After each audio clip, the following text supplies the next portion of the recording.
Eu nasci com descolamento de retina e no começo eu enxergava um pouco, daí ao decorrer do tempo foi descolando o resto da retina, daí com 13 anos eu perdi tudo. Tive toxoplasmose quando eu era pequeno, devia ter uns 3, 4 anos. Foi descoberto quando eu estava na pré-escola, que a professora viu que eu não acompanhava os outros alunos. Depois disso foi feito um exame, não, fui no oftalmo, e foi descoberto que eu tinha toxoplasmose no olho. Por eliminação de todos os fatores que tem, deve ter sido um gato que me transmitiu, porque na casa onde eu morava, quando eu era pequeno, tinha um tanto de areia no fundo onde eu brincava. Por lógico, a gente não tinha cachorro, que também disse que é transmissor. Comida sempre foi bem feita, não teve problema nenhum. Posso estar falando errado, mas eliminação é para ter sido pego de gato. Eu fui de sarampo, deu sarampo na época, a gente morava no sítio. Aí deu sarampo e pegou só no olho, na verdade, e acabei perdendo a visão. Eu ficou neurótico, né? Logo que eu nasci, a parteira que estava me cuidando, né? Minha família falava que meu olho era bem azul. Só que ela pegou e disse que ia pingar um colírio para limpar. Só que não ela pingar o colírio, daí descobriram que era um iodo que ela colocou. E daí eu perdi a visão para sempre. Daí eu tentei transplante e tudo, nada adiantou. Eu nasci de 6 meses, né? Daí eu fiquei na incubadora 47 dias e o oxigênio queimou minha retina.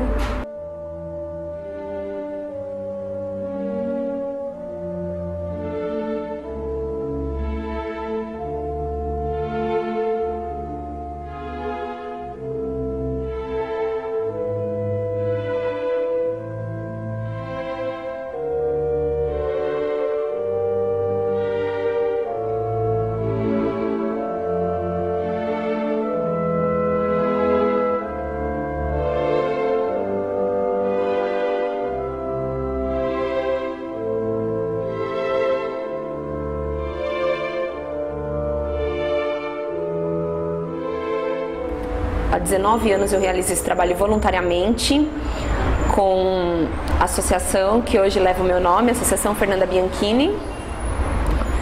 E além de presidente da associação, sou professora voluntária aqui também nesse projeto. Quando eu tinha 15 anos de idade, foi lançado o maior desafio da minha vida. Eu visitava o Instituto de Cegos Padre Chico, aqui em São Paulo, no qual meus pais eram voluntários. E uma da freira que cuidava do instituto perguntou se era possível o cego dançar balé clássico. Eu falei que eu não sabia porque eu me considerava muito insegura e incapaz para ensinar um trabalho para meninas tão especiais. E foi aí que meus pais falaram as palavras mais lindas que eu ouvi na minha vida, de que nunca era pra gente falar não para um desafio, pois eram sempre destes que partiam os maiores ensinamentos que a gente teria nas nossas vidas. E eu acredito que essas palavras entraram na minha vida e no meu coração, de modo que ao longo desses 19 anos eu realizo esse trabalho voluntariamente e com certeza foi um trabalho que muito me ensinou na vida. Eu cheguei na FADEV através do meu curso de Física, porque lá no começo da graduação a gente tinha uma disciplina chamada Iniciação Científica. A gente tinha que desenvolver um projeto relacionado com os conteúdos que se estuda no primeiro ano lá no curso de Física, e daí tinha uma colega de turma que tem um filho que é cego. E daí a gente começou a desenvolver um projeto lá na disciplina de adaptação de um instrumento que a gente utiliza lá no laboratório. E daí depois disso eu conheci os alunos que faziam o ensino médio lá na FADEV e comecei a dar aula para eles. Daí assim foi. Quando eles se matriculavam no vestibular, a gente já sabia até quem ia atender. Até a gente orientava antes, né, porque o processo ele é um pouco mais trabalhoso. Então a gente já orientava os alunos com antecedência, como que acontece todo o processo, e daí o restante não tinha muito problema, porque o maior trabalho que a gente tem é de transcrever a redação que eles escrevem em braille. Então, daí, isso era uma coisa corriqueira, que a gente já faz isso na instituição com bastante vezes, que é transcrever o que eles escrevem do colégio. Então, foi normal, assim. Sou de formação clássica pelo Teatro Municipal de São Paulo. Estou aqui na associação fazem 5 anos, trabalhando com os deficientes visuais. Eu já conhecia a Fernanda Bianchini porque eu trabalho com outras escolas de dança, né? E a gente sempre se encontrava nos festivais, nas apresentações que tem em outros teatros, academias fora aqui da associação, né? Aí a gente foi se conhecendo e tal, trocamos o telefone e tal. Ela falou que gostaria muito, que ela tinha assistido uns trabalhos meus, que ela gostaria muito que eu viesse trabalhar aqui também. E como que você descobriu a Abadev, que você ia trabalhar com isso? Eu, através do professor Eric mesmo, porque ele que foi o contratado. Daí quando ele, como eu precisava de guia, ele me chamou. Daí eu vim, sem saber de nada mesmo. Só vim, só sabendo que ia ter que correr com alguém que era deficiente visual. Daí eu vim e comecei a trabalhar aí.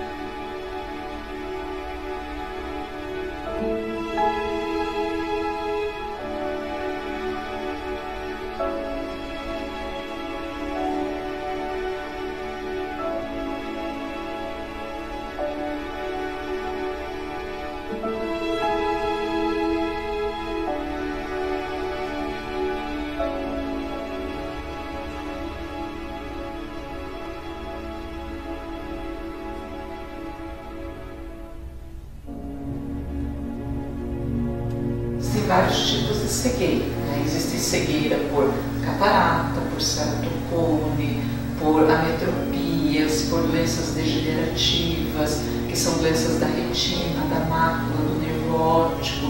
Então existem várias causas de cegueira, né? A gente pode abordar cada uma delas, mas não existe um tipo só de cegueira, né? Então, como eu falei, cegueira é a definição para aquele limite de visão. O olho é o receptor externo, né? O sistema nervoso como um todo, ele funciona através de estruturas na periferia, que a gente chama, que recebem os estímulos e transmitem esses estímulos para o cérebro. O cérebro é responsável pela interpretação e pela associação desses sinais, né? É ele que vai entender o que cada um desses sinais funciona.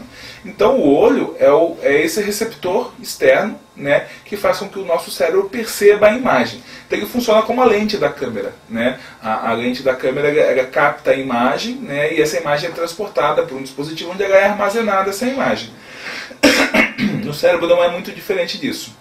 Então a visão, a imagem entra por dentro do olho, existe todo um sistema de controle de musculaturas que fazem o movimento do olho, que fazem acomodação do olho, foco do olho, né? Então tudo isso, existe todo um sistema complicado para que essa imagem seja formada. Quando eu era criança, até uns 6, 7 anos, eu era revoltada, assim, tipo, eu ficava triste, porque nós éramos 6 irmãos na minha casa, e daí só eu que fiquei assim, né? Daí eu pensava, por que eu fiquei assim? Daí eu tinha bastante amiguinha, né? Eu via minhas amiguinhas para a escola, elas chegavam e falavam, hoje nós tivemos educação física. Eu pensava assim, mas como que é educação física? Como que eu nunca fiz, né? Aí outro dia eles diziam, tem desfile, nós vamos desfilar. E eu ficava também triste, né? Aí eu chorava, daí minha mãe me abraçava e eu dizia, não, minha filha, um dia você vai conseguir, o que você não está conseguindo hoje, um dia você consegue. Mesmo que eu não possa ver você conseguir fazer isso, você faz. Que inclusive a gente participou da educação física, essas coisas assim, né? Desfile e tudo, né? Então, e eu brincava, quando eu era criança, subia em árvore, brincava com as crianças normalmente, sabe? Brincava de pular corda, de correr, tudo assim, porque a gente pegou jeito, né? Porque eu morei, na casa que eu morei ali, a gente era tudo acostumado na frente, na rua, na frente de casa, era tudo acostumado. Então eu fazia. Então, daí na medida que eu fui crescendo, né? Que daí eu entrei na catequese, para fazer a primeira comunhão, tudo, né? Daí eu já vi que eu era alguma coisa na vida, que eu podia fazer o que eu achava que eu não podia fazer, né? Aí eu participei, fiz a primeira comunhão, daí eu participava do programa infantil da rádio, cantava. Minha irmã levava sempre, ela tinha muita paciência, né? Levava, eu tudo, né? Aí foi indo assim minha vida. Daí depois, minhas irmãs tudo casaram. Daí eu que cuidava da minha mãe e do meu pai. Minha mãe ficou doente, daí eu me sentia uma pessoa assim, normal. Que daí eu cozinhava em fogão de lenha, eu podia tirar água de poço, tudo que a gente tinha antigamente, né? Então eu levava uma vida normal. Já disseram para mim, já agiram como se eu fosse uma doente, como se eu fosse uma incapaz. E uma vez eu estava no ônibus com a minha mãe e uma moça perguntou, ela é doente? por eu estar com a bengala e talvez pelo meu olho não abrir, não sei o que passou pela cabeça da pessoa, mas ela perguntou, ela é doente? Minha mãe falou, não, ela só não enxerga. Dela, mas ela não é doente. Tipo, ela achou assim que tivesse um problema maior do que parecia. E que eu não fosse capaz de fazer as coisas normalmente. Eu sinto vontade de mostrar que eu sou capaz, sim. Eu sinto vontade de mostrar para a pessoa. Quando ela fala assim, você consegue fazer isso? Eu falo, consigo. Às vezes dá até vontade de mostrar ali na hora. Só que às vezes é uma situação que eu não posso. Mas daí eu tento falar, a minha expressão é tanto passar de uma forma assim, claro que eu consigo. O deficiente, ele é capaz de fazer tudo sozinho, né? Assim, lógico, tem algumas limitações, você nunca vai poder dirigir, entendeu? No caso do deficiente visual, mas assim, qualquer um é capaz de fazer tudo sozinho. Deficiência não é impedimento.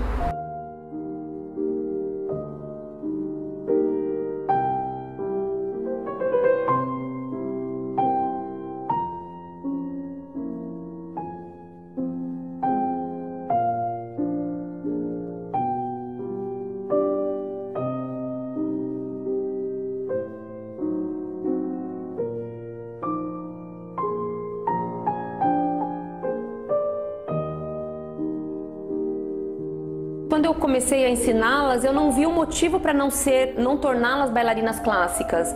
Porque se você olhar elas corpo, elas têm tudo, né? Pernas, braços, tudo, pés. Assim, exigir uma sapatilha de ponta para um cadeirante que não anda é uma coisa impossível. Agora, de um deficiente visual, qual é a limitação que impediria elas de serem bailarinas clássicas? Nenhuma, a não ser o método.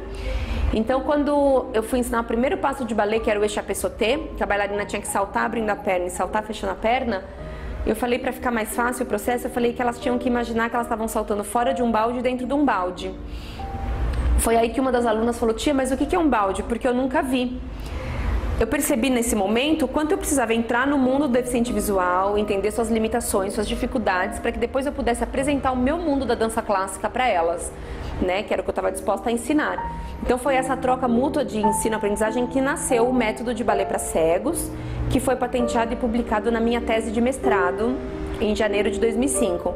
Eu não queria que fosse um trabalho voluntário bonitinho aos olhos das pessoas. Eu queria deixar na ciência, na literatura científica, a prova de que o impossível estava se tornando possível, porque muito do que eu estudei na literatura, na época que eu defendi minha tese, falava que o deficiente visual não era capaz de, e com o balé ele conseguia ser capaz de. Então a gente mudou toda uma literatura científica da época, tornando possível muitas coisas que eram ditas impossíveis. Eu falo para elas que é um outro mundo para elas, assim, que elas entram do portão para dentro, assim, elas têm a possibilidade de realizar um sonho, que é estar dançando, né? De conhecer essa arte linda que é a dança, né? Que é o balé, que em muitos lugares acho que nem acreditariam que elas conseguem fazer tudo isso, subir na ponta. É bem difícil, assim, quando eu falo para as pessoas assim, eu dou aula para deficientes visuais, né? Nossa, como você consegue? Porque o balé é uma arte totalmente visual, né? Eu falo, olha, é muita dedicação e força de vontade que elas têm. Porque não é fácil, a gente sabe que não é fácil, mas elas querem tanto fazer isso, né, que acaba se tornando prazeroso, né? Elas já fizeram cursos em Nova York, elas já dançaram com os bailarinos do Royal Ballet, né, nas Paralimpíadas em Londres. Por quê? Porque elas aprenderam o ballet propriamente dito. O ballet é universal. Todo mundo, demi-plié é demi-plié no mundo inteiro. Então talvez se elas tivessem aprendido, como eu vejo que muitas pessoas fazem com deficiente, qualquer coisinha que fizer tá bom. Não precisa ser o melhor. Qualquer coisinha que fizer tá bom porque as pessoas são deficientes, então tudo bem. Então se eu tivesse, ao invés do demi-plié, falasse, o passo do balãozinho, o passo do não sei o que lá, elas jamais seriam bailarinas completas, porque elas iam viver no mundo delas e não no mundo do balé clássico, que é universal. Quando a gente está fazendo um PADD, a gente se comunica com ela. Então a gente chama normalmente pelo nome, para ela saber onde você está. Então se ela tem que andar até mim, eu falo o nome da bailarina e ela se direciona na minha voz. Então o meio que ela usa para chegar até mim é a minha voz. Então eu chamo Nice, um exemplo, uma bailarina que nós temos aqui, Nice. Nice, ela vem, anda até mim e se coloca, e aí a gente dança junto, faz piruetas, portê, etc. Quando a gente chama, que é através do estralo, né, de dedos, é a mesma coisa, como eu falei, da voz, ela tem a voz para seguir. E a gente tem o estralo também. Então, em vez de falarmos, estralamos o dedo. E aí, nisso, ela sabe para onde se direcionar.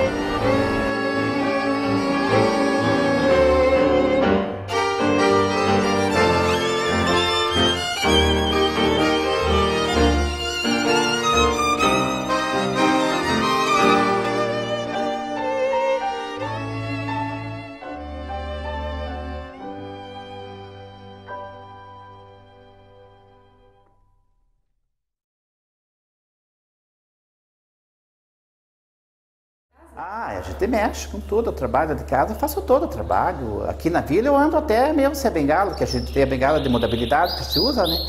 Mas aqui na vila eu ando até sem usar a bengala, né? E no forro da casa, eu subo a arrumar as coisas do forro, em cima das telhas, eu que conserto a goteira. Então a gente praticamente faz todo o serviço do trabalho normal, né? Claro que tem mais dificuldade que a pessoa normal, que não tem problema para enxergar, mas a gente é capaz de fazer qualquer trabalho. Eu faço as coisas normalmente, no dia a dia eu faço tudo. Tudo que uma pessoa que não tem deficiência nenhuma faz, eu faço. Para vir para Padev eu já sei vir sozinha, vou pro curso sozinha, eu ando sozinha por aí. Em casa o que eu faço? Cozinhar, lavar roupa, faço coisas assim que tem de casa mesmo, né? Eu faço, né? Bom, a gente se atrapalha, tipo assim, se vir alguém e mexer nas coisas que a gente tem, tudo no lugarzinho certo, né? Aí, tipo assim, a pessoa tirar do lugar, daí a gente mesmo se atrapalha.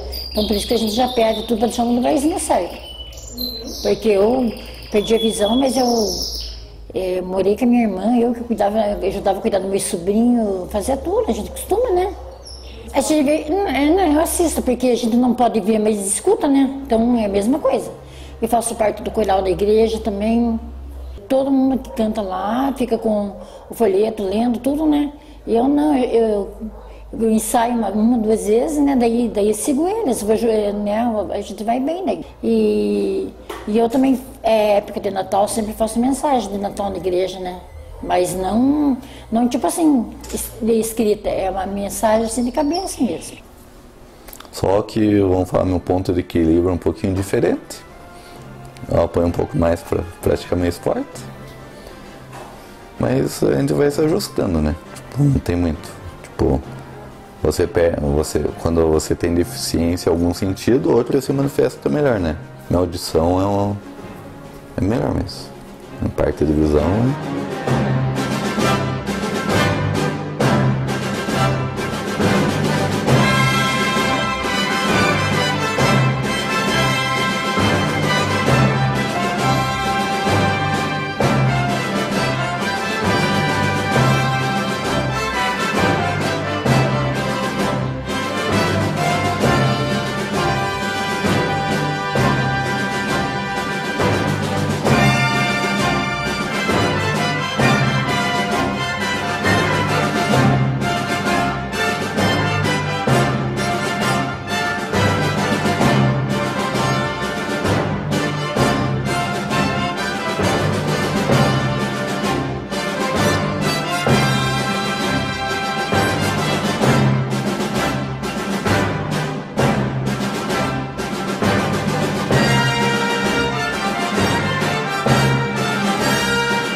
Existe uma área da neurologia chamada neurooftalmologia, que lida especificamente dos defeitos visuais relacionados à questão neurológica.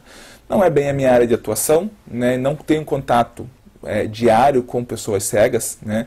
Mas assim, estudando o assunto e vendo depoimentos também de pessoas cegas de nascença, fica claro que o que acontece.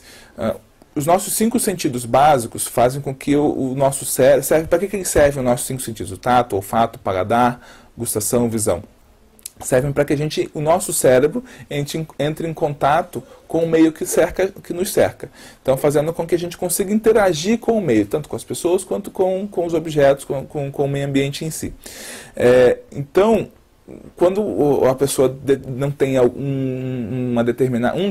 perde um desses 5 sentidos, né, ele acaba se utilizando dos outros 4 sentidos remanescentes para poder interagir com o ambiente. Isso acontece com o cego, como acontece com o surdo, né, ele acaba utilizando mais outros artifícios para poder enxergar, para poder identificar e interagir com o ambiente.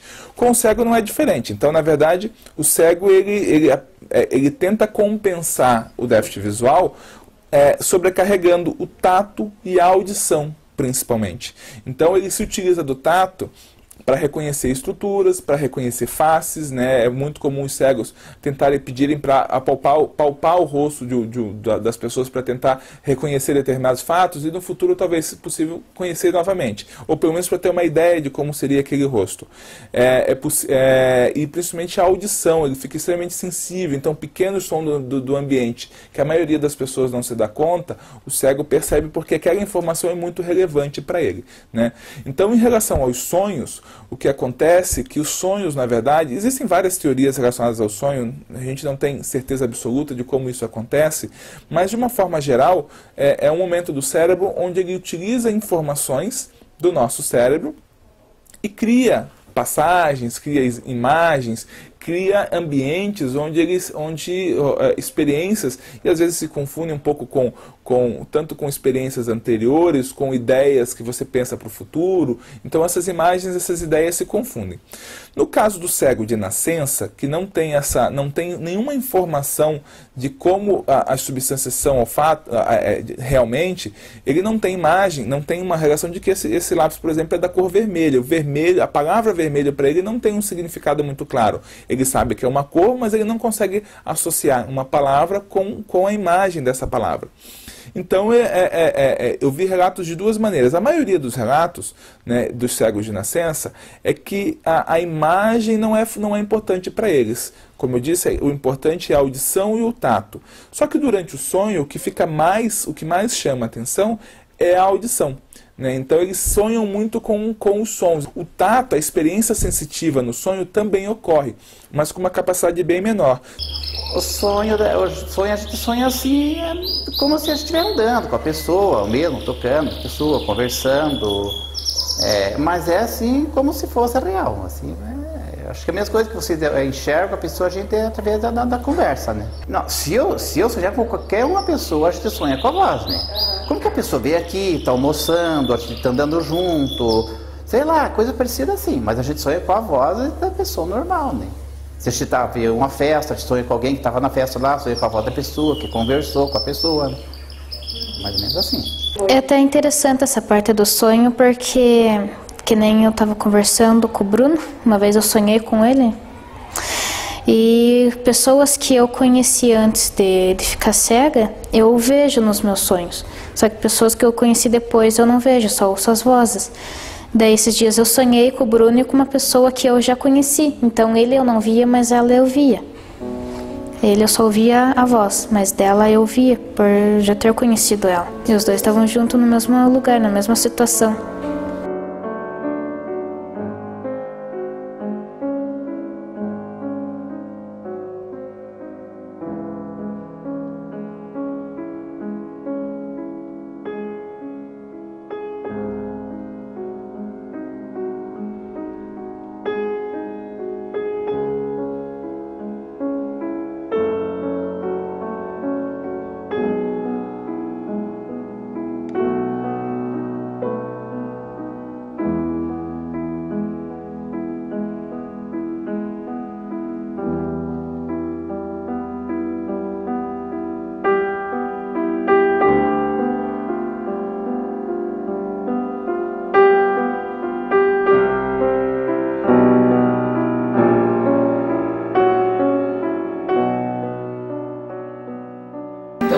dia, aqui no Brasil, por incrível que pareça, ainda é catarata, né, que é uma cegueira reversível.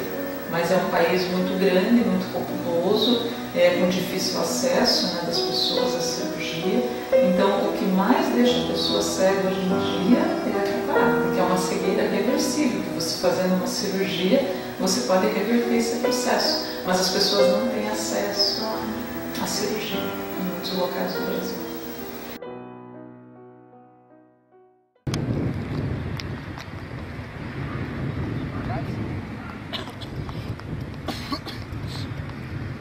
O meu nome completo é Stephanie Rayane Borba, tenho 18 anos e pratico atletismo, corrida. Quando eu comecei, na verdade, para praticar o atletismo, eu só ia como questão de saúde, só por qualidade de vida mesmo, até porque eu não gostava de treinar. Só que daí, quando eu comecei a competir pela primeira vez, foi em Toledo, em 2012, daí eu comecei a gostar e tô aí até agora. Sinto bastante segurança quando eu corro, eu gosto bastante de correr e é uma sensação que não tem como explicar muito assim. Que nem eu disse, eu peguei bastante confiança quando eu comecei a correr, que antes eu não tinha muita segurança, muita confiança assim.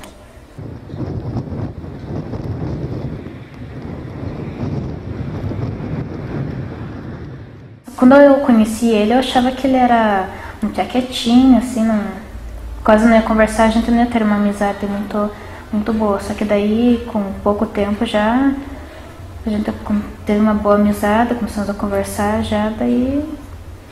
E eu tenho uma confiança muito grande para correr com ele e acho que se fosse para trocar de guia seria complicado agora. O treinamento para o guia e para o atleta é igual. Eles têm que estar na mesma... O guia até, se ele for melhor do que o atleta, é preferível. Pois ele não pode de jeito nenhum atrapalhar o atleta, né? Então se ele correr mais rápido, o atleta é melhor. Porque nas competições o atleta tem que ficar o tempo inteiro na frente. O guia não pode ultrapassar em nenhum momento. A ideia agora é conquistar o índice do circuito caixa. Pois é o circuito caixa que seleciona os atletas para a seleção brasileira. E daí, estando na seleção brasileira, você tem o direito de disputar a Paralimpíada. Eu espero chegar lá o mais rápido possível, né? Conseguir competir, conseguir chegar na Paralimpíadas o mais rápido possível. Minhas expectativas são muito boas. Eu tenho muita vontade, tenho muita esperança que eu vou conseguir ser uma das melhores. E tenho até a Terezinha Guilhermina como base disso. Tenho ela também como meu próximo objetivo, de conseguir atingir a marca dela, ou até passar da marca dela. E espero conseguir um bom índice.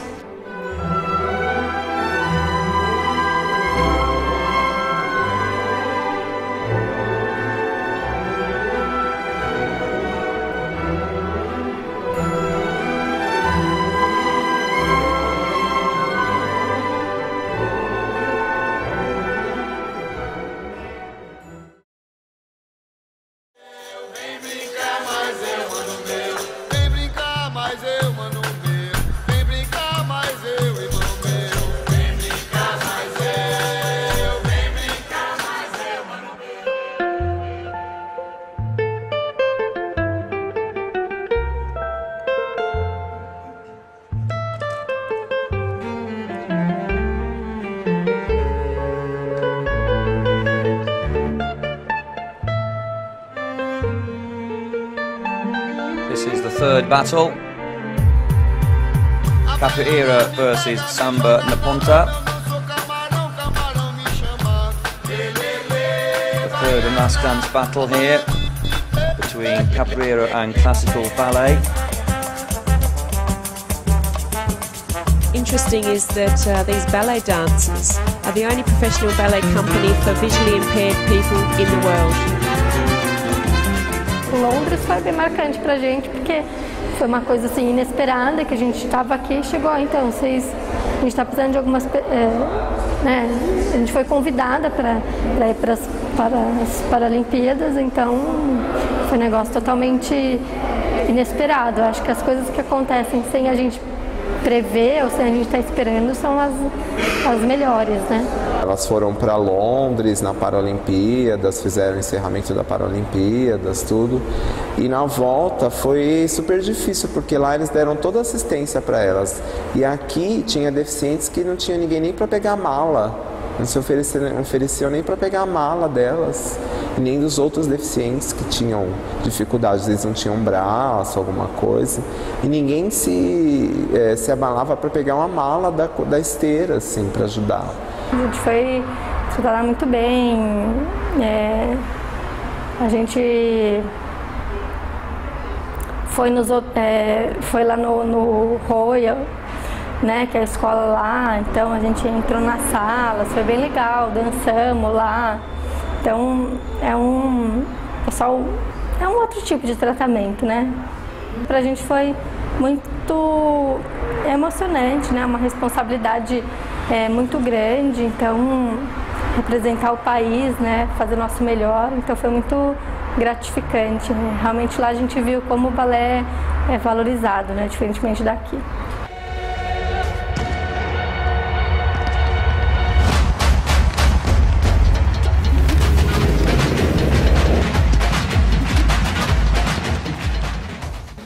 Quero contar só uma história, uma vez que a gente tava... Foi a primeira competição que a gente viajou. Foi pra... Maringá? Não, Londrina não, né? Não, Maringá. No Campeonato Paranaense em Maringá. Que a gente teve que esperar uma outra atleta da equipe, que ela se machucou. Daí o técnico que estava como responsável foi levar ela pro hospital, porque ela tinha machucado o braço, né? Daí... eu e a Stephanie ficamos no ginásio, lá estava rolando um jogo de vôlei, né? Que a gente ficou alojado no ginásio Chico Neto, lá de Londrina, de Maringá. Daí ia ter um jogo de vôlei da Liga Nacional, né, de vôlei, do time local lá contra o time de Marília. Daí a gente estava assistindo lá, eu tinha que fazer a narração com a Stephanie. Porque me passou todo o jogo do vôlei, cada passo, cada detalhe do jogo, foi o Bruno quem acabou narrando para mim, pessoal. Nas competições acabam mais sendo o olho da Stephanie do que outra coisa. Eu vou, todo o tempo na competição eu fico voltado para indicar para ela o que está acontecendo no ginásio. Às vezes aparece um quadro nas questões de artes e daí eu tenho que descrever. Uma vez eu tive que descrever a Mona Lisa. Não é muito fácil descrever a Mona Lisa, é bem complicado até descrever a Mona Lisa. É para tirar a carteira do motorista, né, tem um exame o físico, tudo, e o exame de vista, né. Eu chego lá, sento, o olho direito enxerga bem, né, eu falo assim, falo as menores possíveis, daí se o médico me conhece, ele já sabe que o meu esquerdo não funciona, né, para ler, mas ele sabe que eu tenho noção de espaço, tudo, então, mas igual já aconteceu de eu falar com o olho, né, tipo, ler o olho direito, no momento do esquerdo fechar sem enxergar, eu falar ali em cima, que eu, por causa da memória, eu sei o que está escrito em cima e o que está embaixo, né. Uma vez nós estávamos treinando ali no Parque Ambiental, na areia de vôlei, eu estava conversando com ela, daí ela estava contando um negócio, eu fui pegar água, né, pra gente tomar, só que eu não avisei ela. Daí ela estava falando e eu fui lá do outro lado pegar água, e ela falando. Ou seja, ele me deixou falando sozinho, né? Daí quando ela falou, então Bruno, deu, o que é? Falei lá de longe, ela percebeu que eu estava longe, ela ficou toda brava por ter deixado ela falando sozinha. Tem uma coisa que eu odeio, que me deixa super irritada, é que me deixa falando sozinho. E daí eu conversando com ele, quando eu falei, então Bruno, daí que ele respondeu de longe, daí que eu fui perceber que ele estava longe. Daí eu tive vontade de arrancar os cabelos dele, né, mas eu acabei não arrancando, fiquei com dó. Eu já atendi alunos, atendi um menino lá de Maringá uma vez, que ele ficou bem desconfiado, assim. Ele ficou desconfiado, por exemplo, com a transcrição da minha avaliação, da redação. Né, se eu realmente iria copiar fielmente o que ele escreveu. Eu falei assim, olha, se você está questionando minha correção, eu posso pedir para outro professor vir aqui e ler o que eu transcrevi para ver se está certo. Daí, no fim das contas, ele não quis. Porque eu acho que ele viu daí que a gente trabalha sério, assim, a gente tem conhecimento realmente de Braille. Porque ele foi me perguntando de onde eu era, se eu trabalhava, porque, como que eu conhecia o Braille para poder ficar transcrevendo. Daí que ele viu que eu era da instituição, daí... E eu falei, contei para ele, né, que não era a primeira vez. Eu lutei desde cedo, né, comecei a lutar em 95. Em campeonato já aconteceu de eu estar lutando com pessoas que me conheciam e me atacar só do lado esquerdo, porque seria o lado mais fácil de me acertar, porque eu nem enxergava, né. Mas não teve muito sucesso isso. A pior parte é quando, vamos falar assim, eu estou em algum lugar público, tenho conhecidos e os conhecidos estão no meu lado esquerdo, né? Que daí ele dá tchau, eu não vou dar tchau, porque eu não estou enxergando mesmo. Já aconteceu o caso de mãe de amigo meu, achou assim, encontrei o Fernando no mercado, não sei o que, dei tchau tudo, fiquei dando tchau, ele olhando, ele não me cumprimentou, né? Daí mas eu estava em que lado? Fernando, eu estava do lado esquerdo dele, tá, ele não enxerga pelo esquerdo. Então acontece, tem pessoas que me conhecem e sabem disso, mas quem não tem muita noção passa essa situação.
Se os meus olhos não me deixam obter informações sobre homens e eventos, sobre ideias e doutrinas, terei de encontrar uma outra forma.